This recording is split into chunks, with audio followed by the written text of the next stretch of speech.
Here are a few simple tips that can help elevate your designs.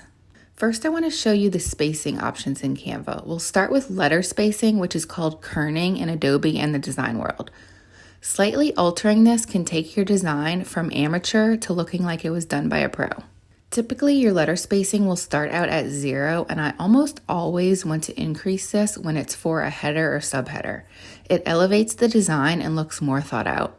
You can play with this a little bit. You don't want to do too much, then it becomes hard to read. Find the sweet spot, not too tight and not too spread out.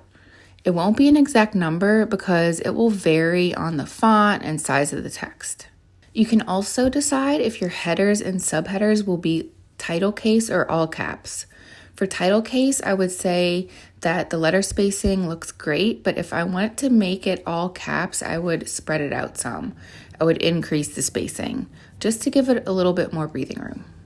The next thing I want to talk about is line spacing, which is traditionally called leading.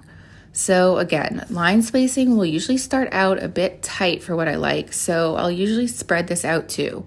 And again, it just makes it look a little more intentional and easier to read.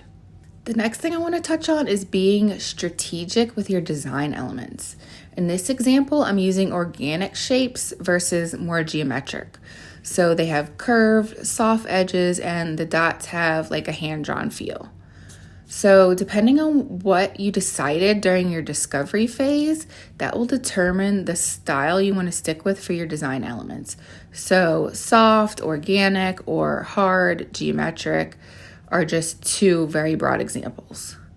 Now on to white space. White space is probably one of the things that gives away a DIY design the quickest. This tip can really help make your designs look more like a pro created them. This means space between elements and spaces around the edges and spaces around any typography. Sometimes you may be tempted to make things as big as possible, but that actually creates a tension that you want to avoid in your designs. These few simple tips should be considered in all of your designs.